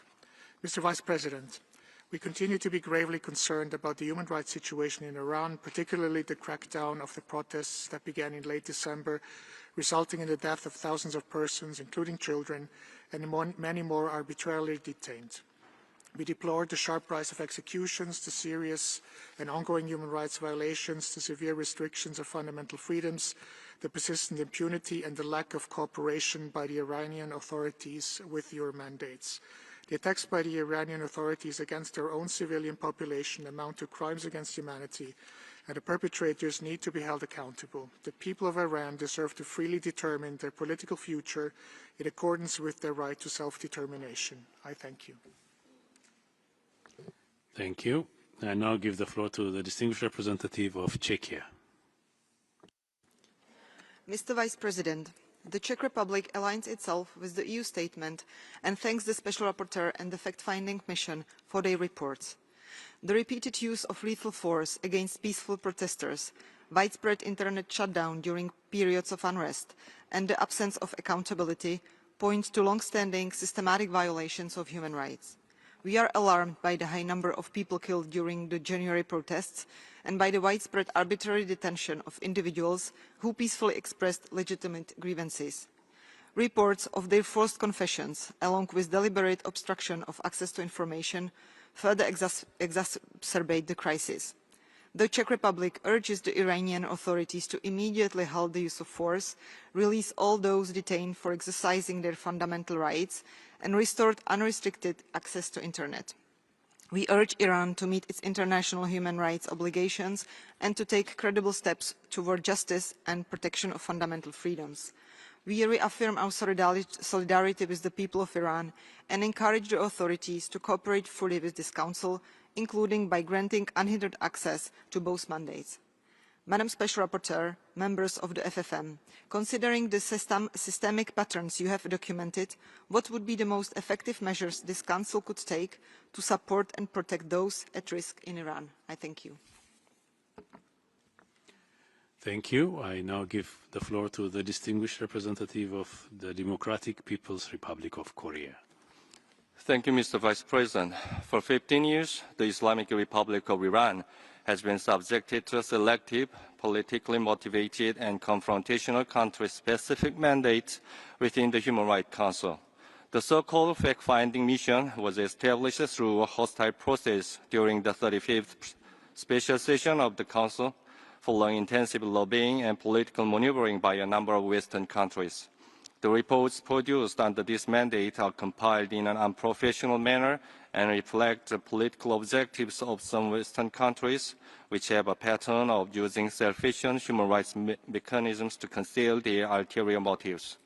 Abuse of UN human rights mechanisms to single out and harass states that do not conform to the hegemonic and geopolitical interests of the West constitutes a grave violation of fundamental principles of respecting sovereignty and non-interference in the internal affairs of states as enshrined in the UN Charter. We urge the HRC and OHCHR to encourage genuine dialogue and cooperation with states, carry out their work in an objective and impartial manner, and to stand firmly against the politicization, selectivity, and double standards of human rights. I thank you, Mr. Vice President. Thank you. I now give the floor to the distinguished representative of Luxembourg. Monsieur le Vice-président, le Luxembourg souscrit à la déclaration de l'Union européenne. Madame la rapporteure spéciale, Madame la présidente de la mission d'établissement des faits, nous tenons à vous remercier pour la présentation de vos rapports. Ils permettent de mieux appréhender la situation des droits humains en Iran. Le Luxembourg est profondément préoccupé par l'escalade militaire sans précédent au Moyen-Orient et nos pensées vont aux familles des victimes. La rapporteure spéciale met en lumière une situation des droits humains en Iran marquée par une forte recrudescence de la répression depuis les manifestations de décembre 2025. Il est fait mention d'un recours systématique à la force, d'arrestations arbitraires, de la large suppression des télécommunications et de graves violations de la neutralité médicale. Le rapport souligne aussi une aggravation de la situation depuis les premières frappes fin février et début mars qui ont depuis développé une envergure quasi globale. Nous soutenons fermement votre appel à garantir la protection des civils. Nous appelons également le gouvernement iranien à rétablir l'accès à l'information et à veiller à ce que ses obligations en matière des droits humains restent pleinement respectées, indépendamment des dynamiques régionales et militaires actuelles. Face à la coupure de la connexion Internet et des télécommunications téléphoniques, comment est-ce que votre mission est encore capable de poursuivre son important travail et d'assurer à ce que les violations des droits humains ne soient pas perdues de vue? Je vous remercie. Thank you. I now give the floor to the distinguished representative of Montenegro. Vice President, Montenegro acknowledged the vital work and insights of the Special Rapporteur and fact-finding mission. Their reports highlight the Iranian people's deepening plight, exacerbated by increasing hostilities within the country and across the region. This situation underscores the urgent need to protect all civilians, uphold international law, and abide by the principles of the UN Charter. The findings detail unprecedented repression during nationwide peaceful protests, with thousands killed and tens of thousands arbitrarily detained. The documented violations, including murder, imprisonment, torture, sexual violence, gender persecution, and enforced disappearance, may amount to crimes against humanity. This reflects a system that criminalizes dissent, entrenches impunity, and denies victims their rights. We strongly condemn the use of the death penalty, with a staggering over 1,600 executions in 2025 alone. This is particularly concerning for women and those charged under the new espionage law. We call for a moratorium on execution, leading to their abolition. We also condemn the targeting of human rights defenders, journalists and protest witnesses, including through acts of transnational repression. We urge Iranian authorities to end violence, release all those arbitrarily detained, and respect fundamental freedoms. Accountability is indispensable for justice and prevention of future violence. Thank you. Thank you. I now give the floor to the distinguished representative of Qatar. سيد نائب الرئيس، تدين دولة قطر بأشد العبارات الاعتداءات الإيرانية التي أشار إليها التقرير والتي استهدفت الأراضي القطرية وعددا من الدول الشقيقة في انتهاك صارخ للسيادة الوطنية وتهديد مباشر لأمن وسلامة المدنيين وخرق واضح للقانون الدولي وميثاق الأمم المتحدة وتصعيد مرفوض يهدد أمن واستقرار المنطقة. نرحب باعتماد مجلس الأمن لقرار 2817 الذي يدين الهجمات الإيرانية على عدد من دول المنطقة ويؤكد احترام سيادة الدول وسلامة أراضيها ورفض استخدام المدنيين والمنشآت الحيوية.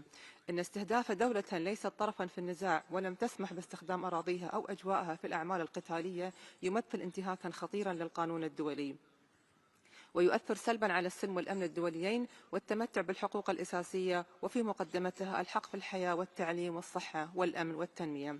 ونرفض ما ورد في تقريري المفوض الخاص وبعثة تقصي الحقائق الدولية من توصيف لهذه الهجمات بأنها ضربات انتقامية فضلا عن غياب أي إدانة واضحة لها. إن مثل هذا التوصيف يفتقر إلى أي أساس قانوني أو واقعي من شأنه أن يضفي شرعية على أعمال عدوانية تعد غير مشروعة بكل وضوح بموجب القانون الدولي. في الختام تؤكد بلادي احتفاظها بحقها الكامل في الرد وفقا للمادة 51 من ميثاق الأمم المتحدة دفاعا عن سيادتها وصونا لأمنها وتجدد الدعوة إلى الوقف الفوري للتصعيد والعودة إلى الحوار وتقريب الحكمة بما يحفظ أمن واستقرار المنطقة. شكرا.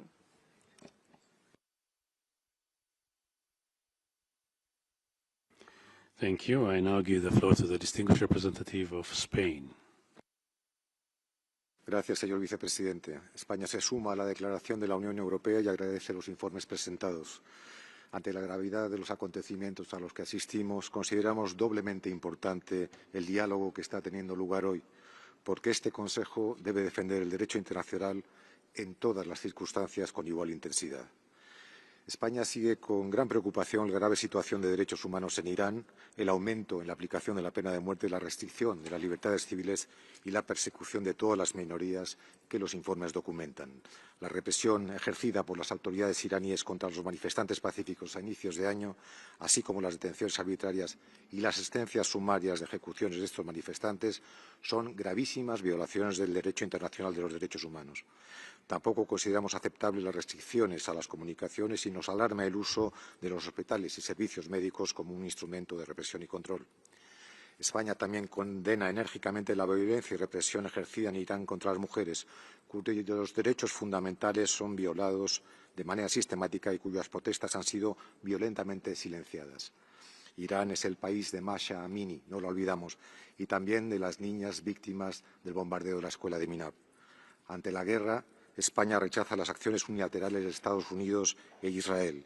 Condenamos los ataques indiscriminados de Irán a los países vecinos y pedimos el cese inmediato de los mismos. Debemos regresar al derecho internacional. Muchas gracias, señor presidente. Thank you. I now give the floor to the distinguished representative of Colombia. Gracias, señor vicepresidente. Colombia ve con preocupación el deterioro. Hace pocos meses presenciábamos el nivel sin precedentes de represión de las protestas populares y ahora el uso de la fuerza contra Irán, como se señala en el informe de la misión de investigación y en las manifestaciones de la relatora especial, lo cual ha dejado a la población iraní atrapada entre una campaña militar a gran escala y un aparato nacional responsable de violaciones a los derechos humanos. Colombia ve con preocupación el deterioro aún mayor de la difícil situación de los derechos humanos en Irán, a consecuencia de los recientes ataques armados contra ese país. Esto ha desencadenado a su vez acciones armadas iraníes contra los estados de la región, con consecuencias igualmente perturbadoras, particularmente frente a la población civil. Colombia no puede permanecer en silencio ante el costo humano de la situación en Irán y en la región. No se puede continuar exponiendo a comunidades enteras al miedo y al riesgo, lo que dificulta la situación de los más vulnerables, las mujeres y los niños. Ningún objetivo militar puede justificar que la población civil quede atrapada en el fuego cruzado o sea víctima de ataques indiscriminados, particularmente frente a instalaciones protegidas por el derecho internacional humanitario, como las escuelas. La protección de la vida debe ser nuestra máxima prioridad. Debe cesar el uso de la fuerza por parte de todos los involucrados. Muchas gracias. Thank you. I now give the floor to the distinguished representative of the United Arab Emirates. السيد نائب الرئيس، مع مرور 17 يوما على الهجمات الإيرانية الغادرة على بلادي، ما يزال العالم يطالب من خلال قرار مجلس الأمن 28/17 بالوقف الفوري لهذه الأعمال العدوانية. نعبر عن رفضنا القاطع لأي مبررات صدرت من إيران بشأن التصعيد العدواني، فما هي إلا محاولات نشر الأكاذيب وتضليل المجتمع الدولي لتبرير اعتداءاتها السافرة على دولة الإمارات والمنطقة. رغم أن دولة الإمارات بذلت حتى اللحظة الأخيرة جهودا صادقة ومسؤولة لتجنب اندلاع الحرب، فإن إيران هي من عزلت نفسها عن جيرانها. وفي هذا الصدد ترفض بلادي بشكل قاطع ما ورد في تقرير المقررة الخاصة وبعثة تقصي الحقائق من توصيف لهذه الهجمات بأنها ضربات انتقامية، فهذا التوصيف يفتقر إلى أي أساس قانوني أو واقعي، ويمنح غطاء غير مبرر لأعمال عدوانية غير مشروعة بموجب القانون الدولي. إن الهجمات الإيرانية على بلادي تمثل انتهاكا خطيرا لحقوق الإنسان وعدوانا غير مبرر، رغم أن بلادي ليست طرفا في النزاع، وقد استهدفت هذه الهجمات المدنيين والبنية التحتية المدنية التي أسفرت عن وفيات وإصابات في انتهاك صارخ لسيادة الدولة ولمبادئ ميثاق الأمم المتحدة والقانون الدولي. تؤكد دولة الإمارات أن لها الحق الأصيل في الدفاع عن النفس وفقا للقانون الدولي وميثاق الأمم المتحدة. وشكرا السيد نائب الرئيس. Thank you. I now give the floor to the distinguished representative of Ireland. Thank you, Vice President. Ireland aligns with the EU statement and thanks the Special Rapporteur and fact-finding mission for their reports, which clearly demonstrate the need for continued monitoring of the human rights situation in Iran, notwithstanding the challenges in doing so at present. Ireland has consistently condemned the Iranian authorities for their violations of human rights, discrimination against women and girls, and the oppression of minority groups in Iran, including the Baha'i and other minority faiths, as documented in the reports, is of particular concern to Ireland.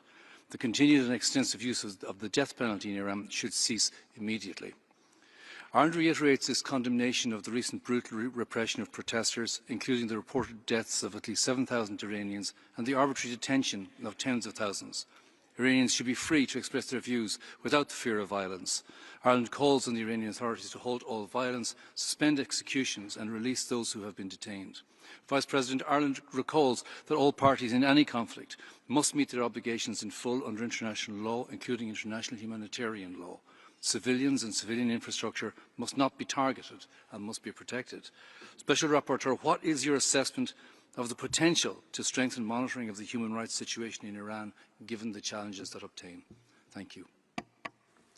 Thank you. I now give the floor to the distinguished representative of Uzbekistan via video.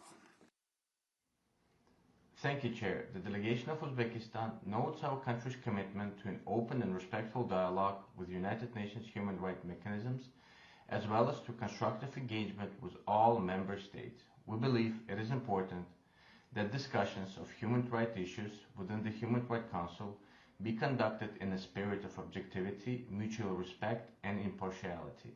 In this regard, we consider it is necessary to refrain from the politicization of human rights agenda and to use Council's potential primarily to strengthen trust and promote constructive international cooperation.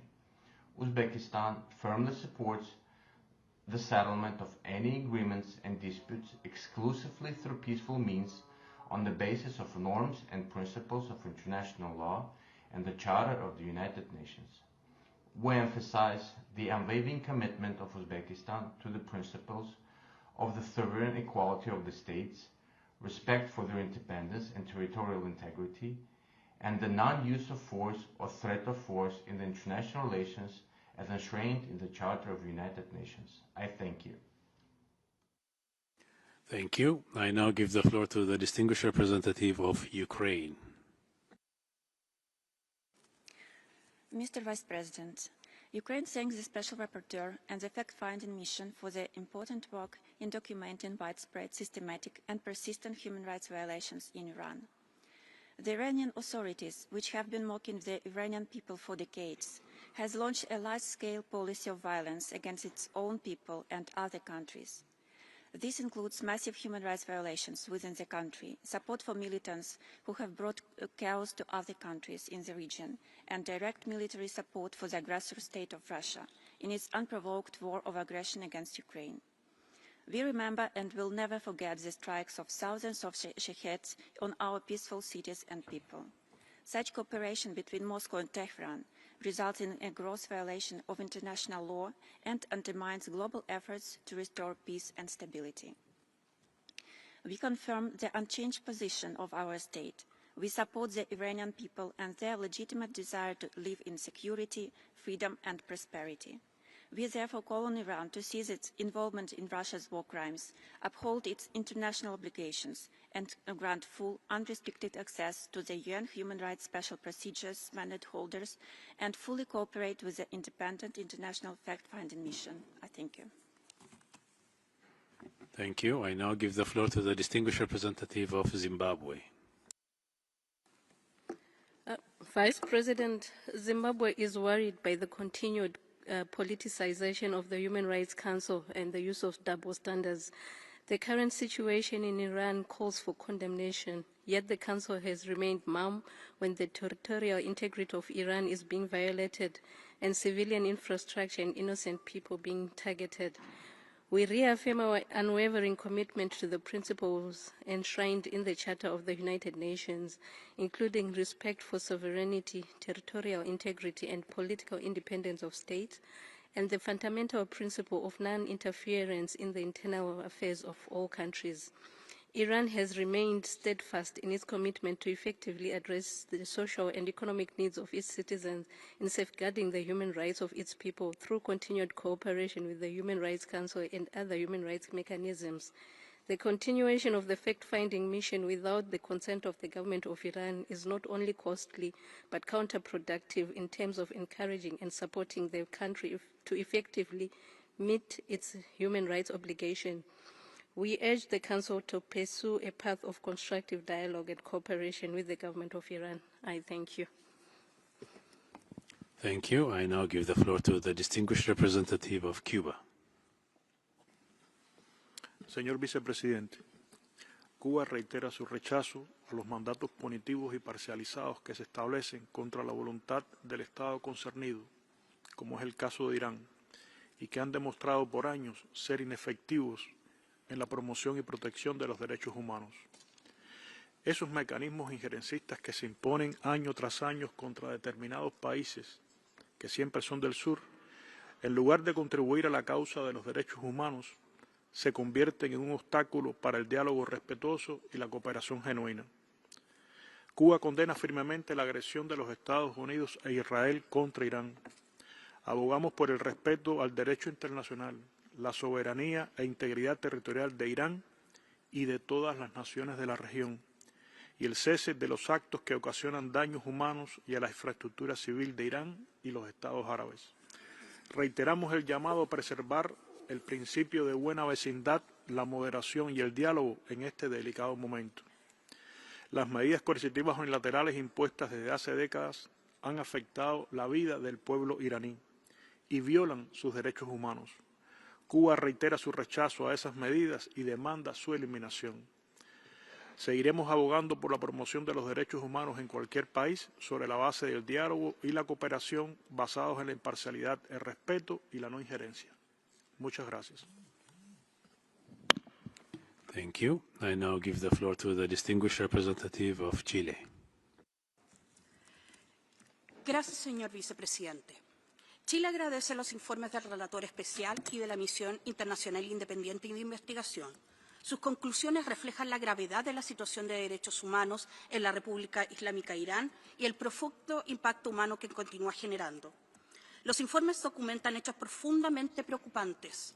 uso excesivo de la fuerza contra manifestantes, detenciones arbitrarias, incremento sostenido de ejecuciones y crecientes restricciones al espacio cívico. Resultan igualmente alarmantes las denuncias sobre ataques a hospitales y la persecución de personal médico, en contravención de principios esenciales del derecho internacional humanitario y de los derechos humanos. Chile reafirma su compromiso con la promoción universal de los derechos humanos. La estabilidad y el desarrollo de las sociedades se fortalecen cuando se garantizan las libertades fundamentales, se protege el espacio cívico y se escucha a la ciudadanía. Reiteramos la importancia de investigaciones independientes, imparciales y transparentes que permitan esclarecer los hechos, garantizar el acceso a la verdad, la justicia y la reparación para las víctimas y fortalecer la confianza en las instituciones. Quisiéramos preguntar a la misión y al relator, ¿qué medidas consideran prioritarias para reforzar la protección de las víctimas y asegurar que las pruebas recopiladas puedan contribuir a futuros procesos de rendición de cuentas? Muchas gracias. Thank you. I now give the floor to the distinguished representative of Ghana. Mr. Vice President, Ghana thanks the Special Rapporteur and the FFM for the reports on the human rights situation in the Islamic Republic of Iran. We are concerned about reports of serious human rights violations, including excessive use of force against protesters, arbitrary arrests, allegations of unlawful killings, torture and ill treatment, as well as restrictions on access to information. Mr. Vice President, Ghana is equally concerned by the rapidly deteriorating security situation in the region and calls on all parties to exercise maximum restraint, cease hostilities and prioritize dialogue and diplomacy as the only sustainable path towards de-escalation and regional stability.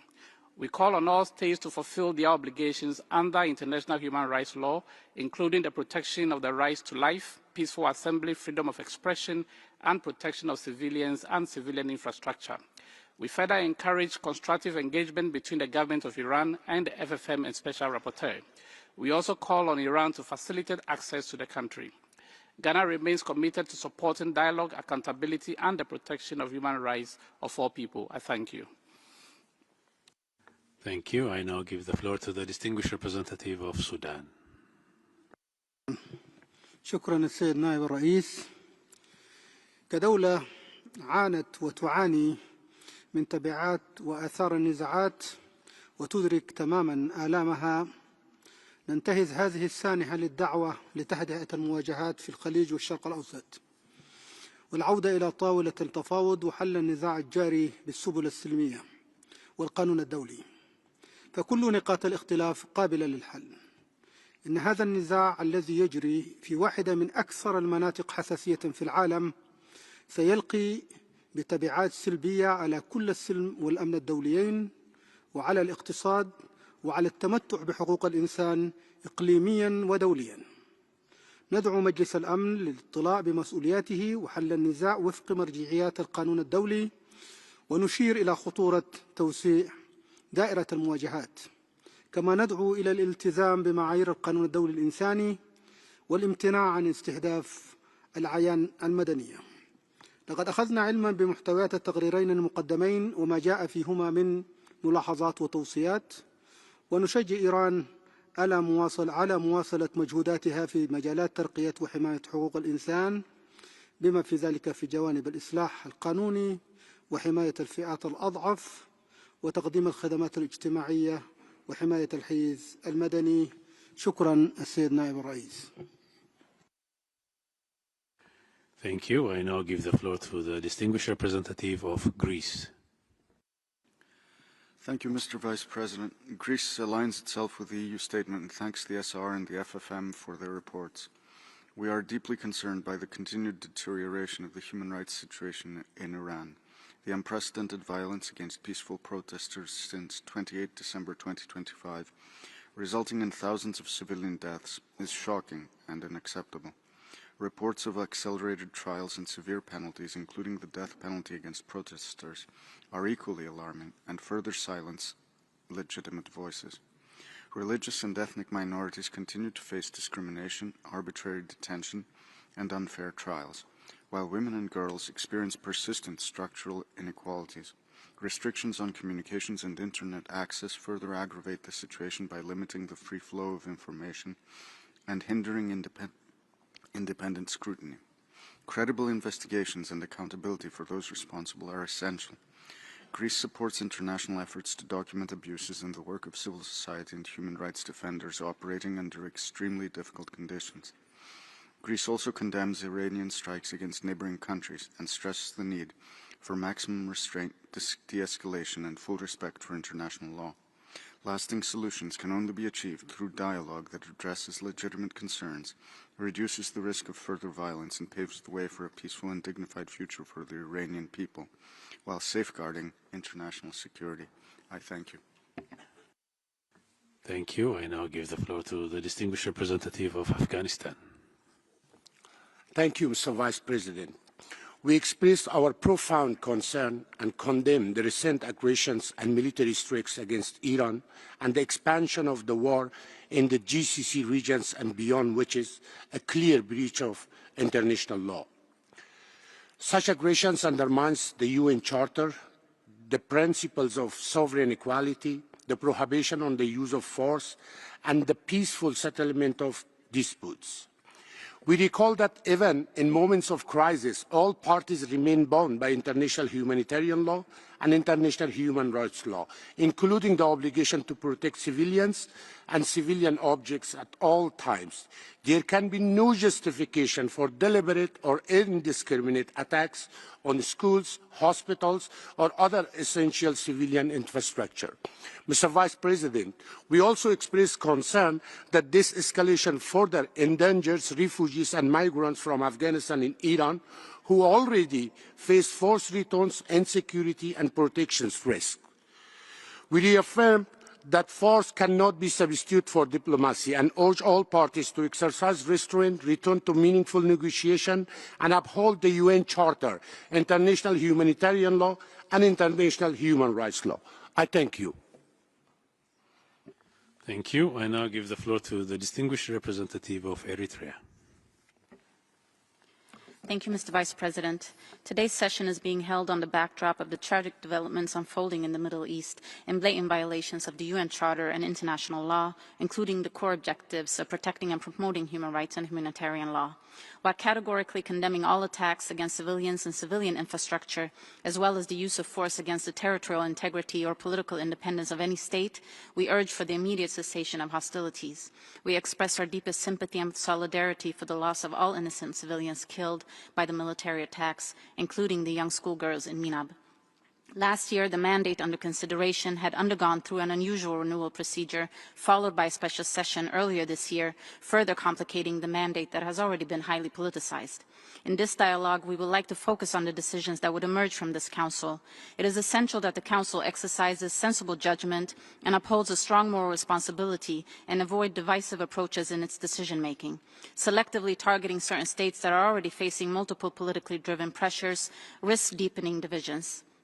We remain concerned about the reoccurring practices within the Council, including the role played by certain actors in advancing confrontational approaches. Eritrea encourages the Council to refrain from practices that isolate states and calls for fairness and balance in carrying out its work. I thank you, Mr. Vice President. Thank you. I now give the floor to the distinguished representative of China. 副主席先生，中方注意到有关报告。 对报告基于虚假和片面信息干涉主权国家内政表示关切。中方欢迎伊政府近年来在促进和保护人权，特别是妇女、儿童、少数群体、难移民权利方面所做努力。中方一贯反对未经当事国同意强行设立国别机制，反对将人权问题政治化、工具化，呼吁国际社会切实尊重伊朗主权。 客观、公正、全面看待伊朗人权状况。中方严重关切个别国家未经联合国授权，在谈判期间对伊发动武力袭击，导致战事外溢，波及周边国家，明显违反国际法。这些行径严重侵犯人民生存权、发展权等基本权利。中方谴责所有针对平民和民用设施的袭击。 呼吁各方立即停止军事行动，尽快重回对话谈判。谢谢副主席。Thank you. I now give the floor to the distinguished representative of Kuwait. سيد نائب الرئيس، يضم وفد بلادي صوته إلى ما جاء في بيان دول مجلس التعاون الخليجي، ويجدد إدانته بأشد العبارات الهجوم الإيراني الآثم الذي استهدف أراضي ومدني دولة الكويت ودول المنطقة في خرق واضح لكافة المواثيق والقوانين الدولية ذات الصلة. السيد الرئيس، لا يسعني من هذا المنبر إلا أن أرفع أسمى آيات التعازي والمواساة للشهداء من أبناء وطني ودول المنطقة جراء هذا الهجوم السافر، ونجدد هنا على حقنا الأصيل بالدفاع عن النفس بموجب المادة 51 من ميثاق الأمم المتحدة، فإن أي تهديد أو اعتداء يستهدف إحدى دولنا يعد تهديدا لأمننا الجماعي وتصعيدا غير مبرر ومرفوض.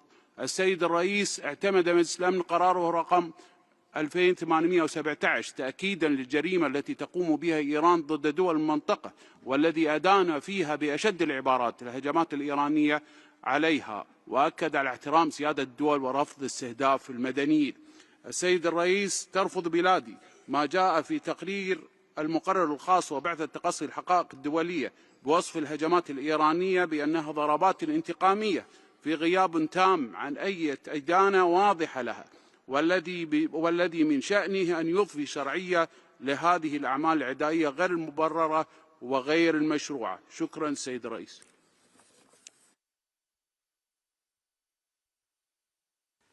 Thank you. I now give the floor to the distinguished representative of the Russian Federation. Господин председатель, крайне обеспокоены складывающейся вокруг Ирана ситуацией. Предпринятые США и Израилем действия являются очередным, неспровоцированным актом вооруженной агрессии против суверенного и независимого государства-члена ООН в нарушении ее устава и основополагающих принципов международного права. Они неприкрыто направлены на дальнейшее вмешательство во внутренние дела Ирана и уничтожение этого неудобного Западу государства. Безответный шаг Вашингтона и Западного Иерусалима уже привел к резким эскалации ситуации во всем регионе и рискует обернуться гуманитарной и экономической катастрофой. На этом фоне совершенно безосновательны попытки западных стран оправдать агрессию в отношении Ирана некими мнимыми угрозами международному миру и безопасности. Призываем США и Израиль немедленно прекратить свои агрессивные действия, настаиваем на незамедлительном возобновлении политико-дипломатического урегулирования ситуации на основе международного права, взаимного уважения и баланса интересов. Категорически осуждаем попытки политизации правозащитной проблематики, ставшей в руках коллективного Запада инструментом давления на государства, не желающих идти по навязанному ими извне курсу. На примере Ирана видно, как по псевдогуманистическим предлогам западные страны последовательно следуют данному опробированному ими курсу на дестабилизацию обстановки в неугодных для них государствах. Исходим из того, что навешивание ярлыков по политическим мотивам дискредитирует органы ООН, включая ее Совет по правам человека. Призываем отказаться от этой порочной практики. Благодарю за внимание. Thank you. I now give the floor to the distinguished representative of Ethiopia. Thank you, Mr. President. Mr. Vice President, Ethiopia believes that multilateral forums, including this Council, play a vital role in fostering cooperation among states in fulfilling their human rights obligations. In this regard, we emphasize the importance of constructive engagement, dialogue, and mutual understanding in advancing the promotion and protection of human rights globally. Ethiopia acknowledges the engagement of Islamic Republic of Iran with international human rights mechanisms. In this respect, we encourage Iran to continue its cooperation with relevant mechanisms, including the Office of the United Nations High Commissioner for Human Rights, as well as its constructive participation in the Universal Periodic Review process and the implementation of accepted recommendations.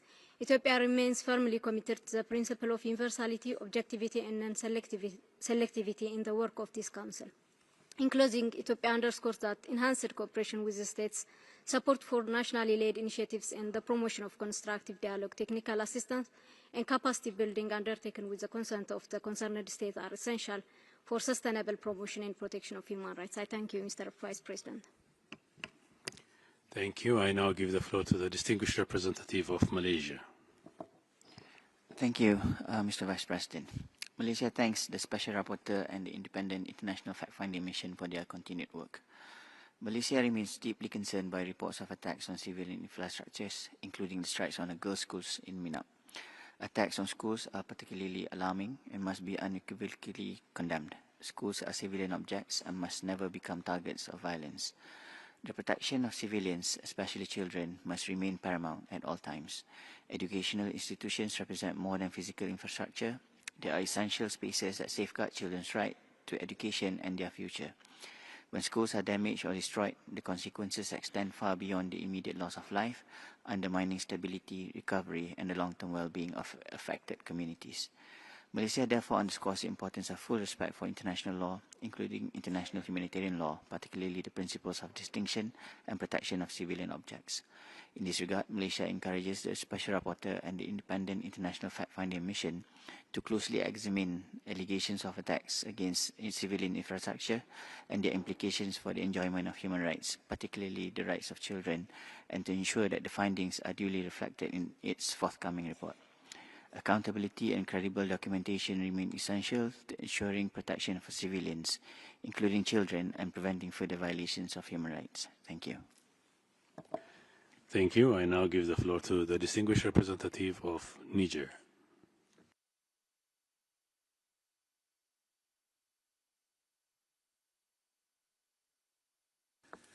I believe the delegation is absent.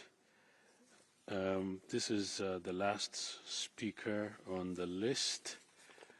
We shall now turn to the list of speakers for national human rights institutions and non-governmental organizations. I now give the floor to the representative of Amnesty International. Amnesty International comes before the Council with one urgent call. Amid an armed conflict, we must stay focused on the human rights of people in Iran. They live under a repressive system that relies on massacres to crush dissent and demands for fundamental political change. Now people are caught between threats of further deadly repression and an armed conflict involving serious harm to civilians. Meanwhile, the government maintains an internet shutdown. Civilians in Iran are on a dual atrocity trajectory. For demanding transition and human rights, they are met with crimes against humanity. Iran's constitutional structure entrenches discrimination and impunity and denies people the internationally recognized rights to take part in public affairs and freely determine their political destiny. Now, civilians also bear the brunt in armed conflicts, as tragically seen in the killing of over 100 children in an Israeli-US strike on a school in Minab. With violations of international humanitarian law and systemic impunity for repeated crimes under international law, including during successive protests, a wait-and-see approach is devastating for the people of Iran. We urge states to urgently initiate a comprehensive international framework to end violations and deliver justice and rights-respecting transformative pathways for the people of Iran. What actions do the mandates consider necessary in this relation? Thank you. Thank you. I now give the floor to the representative of Organization for Defending Victims of Violence. Thank you, Mr. President. The recent aggression by Israel and United States on Iranian territory are not mere geopolitical escalations. They are blatant violations of international law. Madam Special Rapporteur, we appreciate your recent press release calling for de-escalation and accountability. However, the international community must realize the words alone cannot stop the spilling of civilian blood. We need immediate action. We are witnessing a brutal attack on innocent lives. Homes, hospitals, and civilian infrastructure are being targeted one after another, leaving millions of people in danger. The most heartbreaking example of this brutality is a horrific massacre in Minab. Schoolgirls just 7 to 12 years old were brutally killed right inside their classrooms. These children are not collateral damage. Their tragic deaths are clear war crimes that demand global outrage. Beyond physical destruction, the relentless bombings are inflicting severe psychological trauma and paralyzing anxiety upon our children and vulnerable communities. We urge the international community to break their silence, stop the shocking and endless crimes of the US and Israel, and hold them accountable before more innocent blood is spilled. We strongly urge these two mechanisms to immediately launch an investigation into all crimes committed against Iran and Iranians since February 2026. I thank you. Thank you. This was the last speaker we could accommodate. Excellencies, distinguished participants, this brings us to the end of this meeting. We will reconvene in the afternoon at 2:30 p.m. to continue the joint interactive dialogue on the situation of human rights in the Islamic Republic of Iran, and listening to the High Commissioner's oral updates on the Democratic People's Republic of Korea and on the Bolivarian Republic of Venezuela, followed by general debate under item 4. I hereby close the 32nd meeting of the 61st session of the Human Rights Council. Thank you. So we do our answers in the second half. Yeah.